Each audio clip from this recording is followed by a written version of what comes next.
and I will inform you that I received that car. But again, I request that should not divert us. Yes, I love my life, but it's just as precious as the millions of lives that continue to perish. However, I welcome every effort by our friends to safeguard the life, to ensure that the life of their leader is safe. I thank you, but I know that we all can only be safe if there's justice for everybody. I cannot be safe when everybody else is not safe. While I appreciate and thank the fellow Ugandans for that amazing gift, I continue to tell you that the best gift that we can give to each other is to free this country so that we don't have to move in bullet cars. Tuzenga tubagamba tipe plani ya feriemu yakujjako nakyemalira gwe bayita Museveni tekyukangako. Eyo plani erimu episodes nyingi, erimu season nyingi nnyo. Bwe twatandika okudduka Jeremisinde tetwajja kudduka kafubutuko, twajja kudduka marathoni. Twatumanyi obulamu buli ku ludda lwaffe, tuli bato okusinga abo abazeeyi abatunyigiriza, ate we tuli ebbanga ddene okusingapo. Tuli bangi okusingapo, ate tuli bamanyi okusingapo, naye okusingira ddala tuli baboofu okusinga bo. So buli kikolwa kyonna ekitali mu kuyiwa musaayi, eky'obuntubulamu ekiri molo, kyonna tugenda kiteeka ku tebo, era nga bwe mbategeezezza titugenda kubayo tegeze bannayuganda ekiddako oluvannyuma lw'okubagulira ddala amaaso ku mitendera gyonna nga bwe twagenda mu kulonda. Bannayuganda ne bavaayo nga balabira ddala kati sitepu eno erina okuddako, ne sitepu erina okuddako mu mateeka ne tugigendako ekoota ensukkulumu, era nayo ne tukozesa guno mukisa okugyanika eri ensi yonna.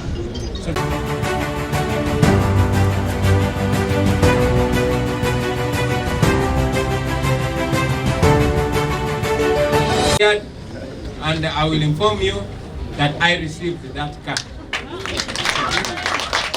But again, I request that should not divert us. Yes, I love my life, but it's just as precious as the millions of lives that continue to perish. However, I welcome every effort by our friends to safeguard the life, to ensure that the life of their leader is safe. I thank you, but I know that we all can only be safe if there's justice for everybody. I cannot be safe when everybody else is not safe. While I appreciate and thank the fellow Ugandans for that amazing gift, I continue to tell you that the best gift that we can give to each other is to free this country so that we don't have to move in bullet cars. Kuddamu ekibuuzo kimu mu Luzungu nga bwekiddamu ne mu Luganda obudde busobola okuba. Emmotoka etayitamu masasi basebo ne bannyabo nga bwe mujjukira oluvannyuma lw'okuwona ettemu eryali tutegekeddwako, oluvannyuma lw'okuwona amasasi, bannayuganda baatuwa ebirabo mwali jaketi ezitayitamu masasi, mwali ebisepeo ebitayitamu masasi, n'enyambalako ezimu endala neziwa bannange ne bazikozesa, naye tebakomaawo ne bateesa n'okungulira emmotoka etayitamu masasi. Naye sigisuubira kujja mangu kubanga ya bbeeyi, naye tubeebaza bannayuganda olw'okwekuula sente zaabwe ne batugulira emmotoka eyo era yatuuse. Naye njagala obategeeza ebintu ng'ebyo tebirina bajja kumulama, kuba yes obulamu bwange mbwagala bwa muwendo, naye bwa muwendo ng'obulamu bwammwe abali wano n'abali eyo basebo ne banyama. Era wakati mu kubeebaza olw'akaweefube okuma obulamu bwange nga buli seefu, njagala obajjukiza nti tetusobola kubeera seefu, sisobola kubeera seefu okujjako nga ffenna tuli seefu. Bannaffe bangi bakyagenda mu maaso n'okuttibwa, So okujjawo ko nga tujjeewo omutemu omukulu nga te mwami Museveni tetugenda kubeera safe. So ebyensonga y'emmotoka etayitamu masasi n'emmeeri kwe yajjidde n'ebirala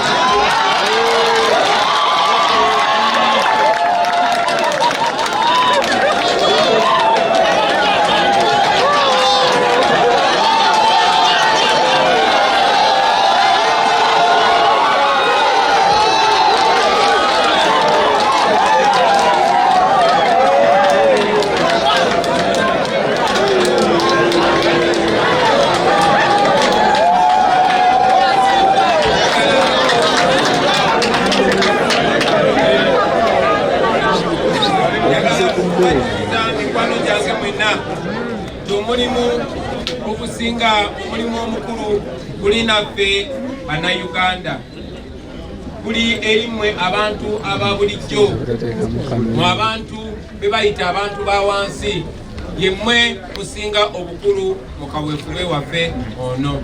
Enkyukakyuka yonna gye twagala ffe tugendo gyetuusaako nga Bannayuganda, si muntu mulala. Abalala bo bajja kutusanga Busanzi. Abaganda bagamba nannyini mufu awawunya tweteeketeeke tukwatewo kubanga tugenda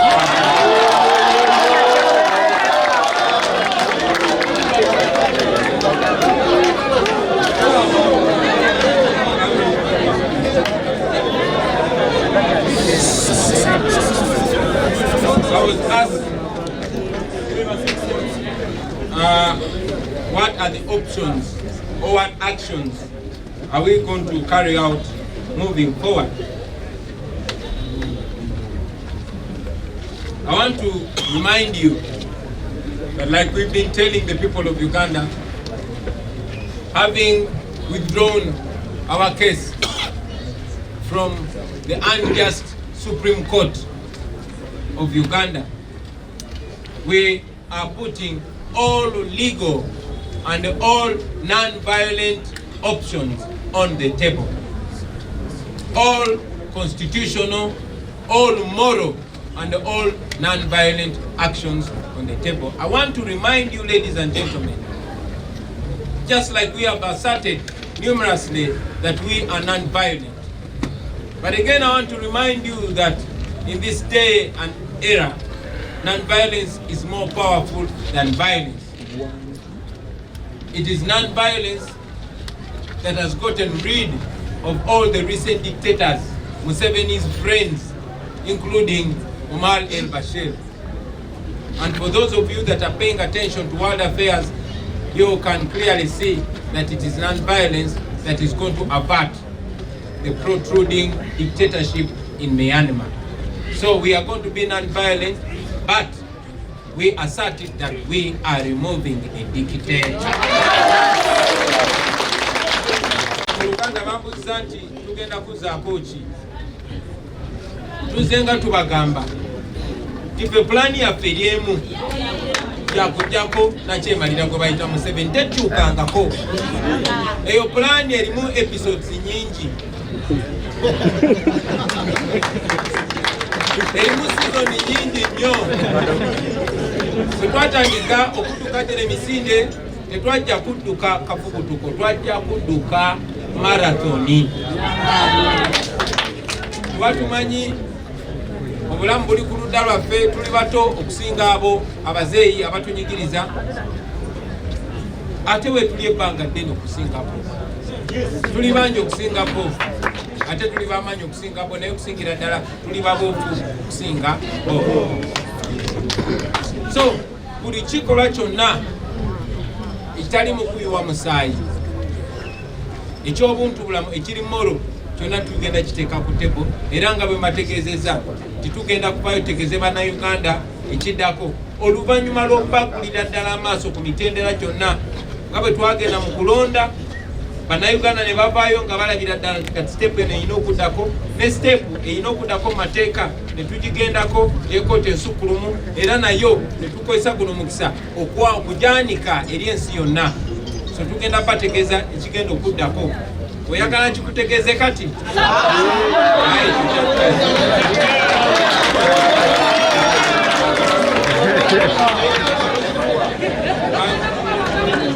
One of the journalists who I saw was kind of criticized asking these questions. First of all, I want to remind you that we are tolerant people. We are people that listen to every question, and we will answer it as eloquently and as sincerely as we are able to. So the Chief Justice Owiny Dolo went rather personal, and in his submission, which in my opinion was a quarrel and an attack on my person. First of all, I want to inform you that we didn't lose any case. And much as you might make every effort to put the blame on our lawyers, I want to remind you that the same court operating on double standards rejected with us what it accepted with other petitioners. So that is clearly bias. That is lack of independence. We went ahead to say that we came to court with an intention of leaving the court. He has read from our attitude that we do not condone injustice and we don't accept it no matter who it is coming from, even when it is coming from the Chief Justice. So, we have every right. He was of course wrong to tell us to go for Plan B, because I expect him to be very well informed and know that the word Plan B has not come from my mouth or in the mouth of any member of the National Unity Platform. Ours is Plan A and we have never changed it. That Plan B is coming from the mouth of Mr. Owiny Dolo, not me. So he might as well want to help us answer the questions that have been asked all our comrades that have been abducted, taken into illegal detention, beaten. All the people that have been abducted, they ask them one question: what is your Plan B? We have not talked about that. They know who talked about that Plan B. First. And secondly, it is the Chief Justice that is talking about Plan B. But you are beating our people, killing them, asking about them about Plan B. And here we have a Chief Justice mentioning Plan B. So if you can add the dots, you can know where the injustice is coming from and where it is wrong. Kanchide mu Luganda. Oba yakikuza engeri gyakukuza mu Luganda. Munamawulire waffe atubuuziza newankubadde abamu bamwakanyiza, njagala mutegeeza tuli bantu abaaniriza n'endowooza zitafaanagana na zaffe. Njagala kuwabula tewali musango gwonna gutusinze, wabula ogaana obujulizi bwaffe obwo bukyamu bwa kooti ensukkulumu, kubanga yagaanye obujulizi bwaffe ate obujulizi bw'abantu abalala yagenda ebukkiriza mpaka omusango gwamala okuwozebwa. Naye ffe tunaabana kutandika kuwoza ne bagaana obujulizi bwaffe. Tukkiriza obujulizi obwo babugaanye kubanga balabye obujulizi obwo bugenda kusingisa bosi waabwe mu musango. Tukimanyi nti kooti ensukkulumu era nga bannayuganda babadde bagamba ebadde eteekateeka ogamba omusango gwammwe tugugobye kubanga temwaleese bujulizi bumala. Kati ate batulaba tuleese ebisero n'ebisero ebyobujulizi. Balabidde ddala nga tubalemesa okulanga omusango gwabwe gwe baasaze dda nga tutanaba nga kutandika kwoza. Ensonga lwaki baganye obujulizi bwabwe. So ekyo tekiri kuffe. Bozi n'okujjukiza nti kikyamu Ssaabalamuzi w'eggwanga okutuusa ebigambo mu kamwa. First of all, bwe yabadde ayogerera ekkooti, mu ndaba yaffe yabadde ayomba buyombi. Kintu ekikyamu eri omulamuzi. Naye ate okusingira ddala n'agamba nti twajja mu kooti nga twagala kuvaayo. Twategeeza ensi nti ekkooti bw'eneeba nga tesala mazima tujja kugenda mu kooti y'abantu. Era tebaatulinze nagenda mu kooti y'abantu. Bondooza tebaalabye bukyamu byabye bakola kubanga babimanyidde ne beerabisa. Era ensi yabalabye. mpozi n'okubajukiza baganda bange nti bannaffe bonna abo bemulabye bawamba droni beziwamba ne babatwala mu makomera g'amagye ne bamalayo ebbanga wiiki myezi abalala babulidde myaka abavaayo batutegeeza ne babatulugunya bababuuza nti pulaani B yammwe yeriwa newankubadde bamanyi ekigambo pulaani B kuba gye kyava newankubadde bakimanyi nti ffe pulaani yaffe eryemu yakujjako mwami Museveni ye pulaani yaffe A era tugigoberera eri mu sizoni za njawulo naye tugigoberera tewali pulaani ndala okujjako ey'okujjako mwami Museveni. So okulaba nti ate Saabalamuzi ate yatubuuza pulaani B yatubuuza ebibuuzo byennyini ebibuuzibwa bannaffe nga bali mu batulugunya ekyo kituleetera ebibuuzo bingi naye nakyo tujja genda tukinoonyereza tekinaba kyetaaze naye tujja tumutwala mu kooti y'aba.